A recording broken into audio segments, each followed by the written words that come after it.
Good morning. It's Jane with Scraptastic Yarns Podcast. Don't know what's going on with the voice. Today is October the 21st. It's Sunday. And we're almost all the way through this Vlogtober thing. I enjoy doing these. Sometimes it can be a challenge. So I applaud everyone who has attempted Vlogtober because it's not all that easy. Many times I don't edit. I just put them up there, mistakes and all, and let the chips fall where they may. I've continued to work on my whips. This is that shawl that I was working on.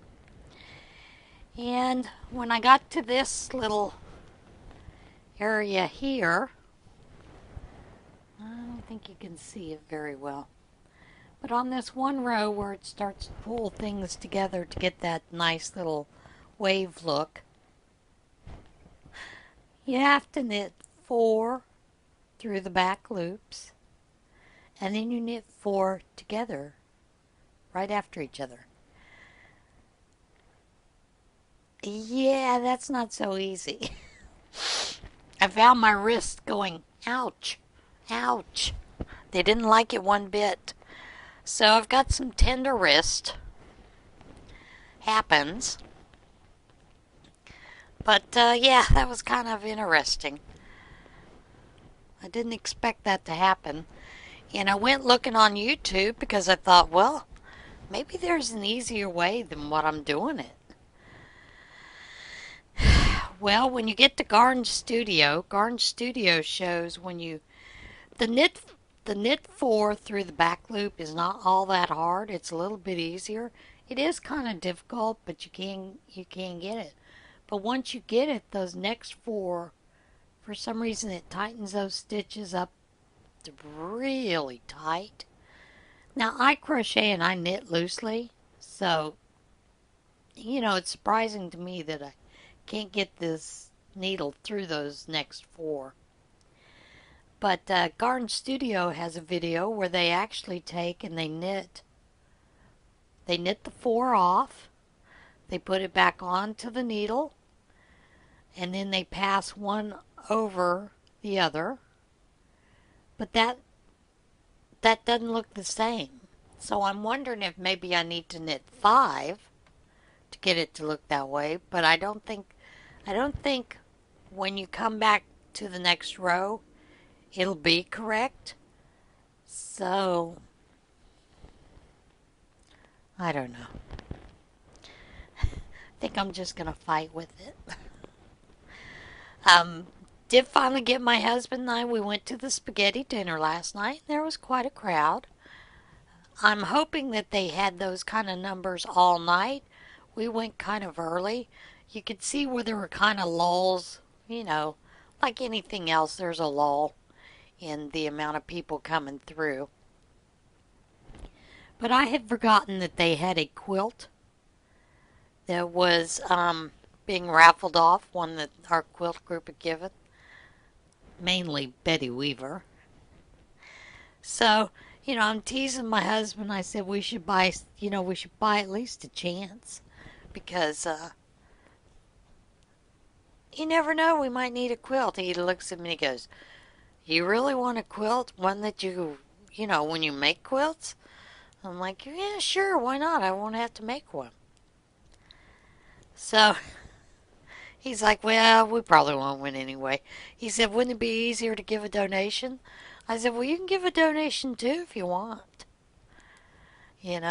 So we wound up getting, you got, either one ticket for $1 or you got 7 tickets for $5. So we opted to put in the $5. So a little bit later, we're sitting here at home. The phone rings, and I look at because I had the phone over here. I'd been using it earlier. I look and it says Mill Hall Fire Company, and I'm thinking, what are they calling me for? So I pick up the phone, and it's my friend who helped organize all of this and get all the spaghetti dinner, you know, and all the people lined up to do it to help out.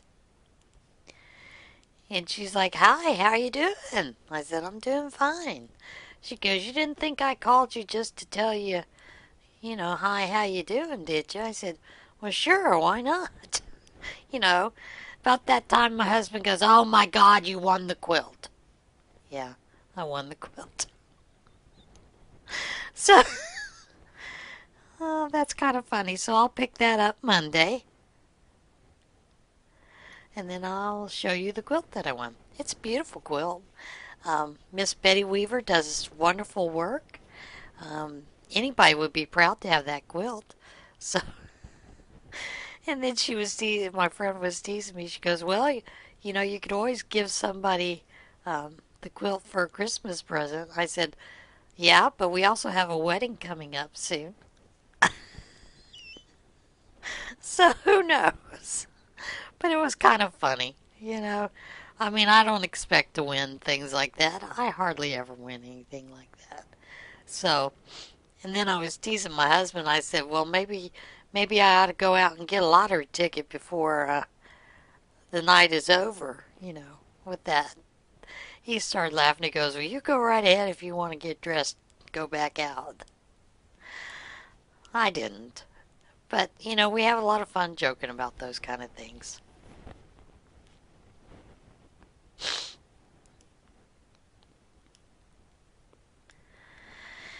So this week we actually have our Hoovers.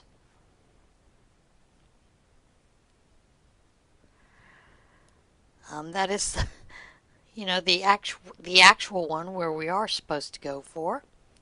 So that should be interesting to get in there and actually get the glass done.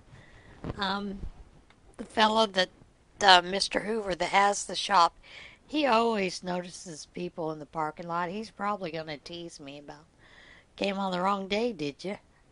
Because I saw him. He had, he was standing right there. He was passing by the door when we turned around in the parking lot. So I know we're going to get a little teasing about that. Stuff happens. Today is our day that we normally do what we call Chinese Sunday. Every other Sunday, we go to a Chinese restaurant in Williamsport. My husband likes it because he can get some really good sushi. The fellow that makes the sushi, oftentimes, he knows we come every other week, so he'll make some special things for my husband. If he can get eel, he'll get the make eel sushi for him. My husband really likes that.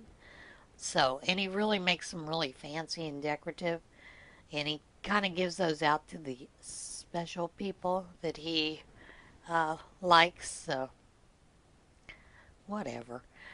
But the one thing that we always find fascinating is when we are there, in one of the side rooms, they have television, and it's usually playing a movie, and it's, you know, it's generally a movie that's well known to us. Like, we were there one time and they were playing Lord of the Rings, but it had Chinese subtitles. We find that rather interesting because the people who run this restaurant, they're not really Chinese. They're Japanese. And but a lot of people don't care for Japanese food, so they do Chinese food with a Japanese twist. I don't know how else to explain it. Um, there are some traditional Japanese dishes, but then there are quite a few um, traditional Japanese dishes that they have there, which is nice. Um, I like Japanese food. My husband likes Japanese food, but you can't always get it there. There is a restaurant in Williamsport called Ichiban. We've not been there. We've not tried it. And I understand there is another restaurant up the hill called Hana's that is, I think someone said it has more of the Japanese culture, but we haven't tried that one. And you know, my husband is one of those that's kind of set in his way. He doesn't like to change. It took me 6 months to get him to try this restaurant. And the main reason I wanted him to try this restaurant is, since I follow a keto diet, I want things that aren't loaded up with sugary things and doughy things. And the previous restaurant that we had always had steak out. Or they had ham and they had sausage and, some normal things like that. Nope. They'd quit doing that. So my husband, for my birthday one year, his secretary, the woman that I tease about being the other woman in my life, and I'll tell you that story in a minute. She had told him, for Jane's birthday, you should take her where she wants to go. She wants to try the Shakura restaurant. So he'd asked me where I wanted to go. And before, on my birthday, I told him I wanted to go here. But we went where he wanted to go. So this time we did go there. And that's where we've been going from now, From now to eternity, I guess that's where we'll be going every other Sunday. I like to try a lot of different things. He's kind of, I don't like change. I don't like things set. So, sometimes it's a little hard to get him to change the routine. Now about the other woman. My husband's, the secretary over his department where he works at the university, they became very good friends. They would have coffee, and they still do have coffee on Tuesdays and Thursdays. They talk, they text each other. She texts me, I text her. Well, right before she was going to retire, she called me up to her office. She said, I am afraid that I'm not going to have anything to do. And I've told you about this before. Her planner is extremely busy. Well, I tease about her being the other woman because many times she hears about where we're going, what we're going to do, before I do. Because Thomas will tell her, like, he'll be talking it through about when we're going to his mother's home, to visit North Carolina. So she'll come back and people will be asking me at the fire hall, when are you going to go? I would tell her, well, it looks like we're going to go. 2 days later than what I think we are. And she goes, oh no, Thomas said you're leaving this day. So I tease her about he tells the other woman before he tells me. So that is our joke. And when I introduced her to everybody at the firehouse, I said, this is Thomas's other woman. So, we have a lot of fun with that. At first she was like, oh my goodness, because she's very prim and proper, and I'm like, Barb, calm down. It's just a joke. They know it. I have no problems with it. I don't know why you do. So, yeah. All right. That's about it for today. I'm going to go. And I will see you again tomorrow. Everybody have a great day and choose to be kind.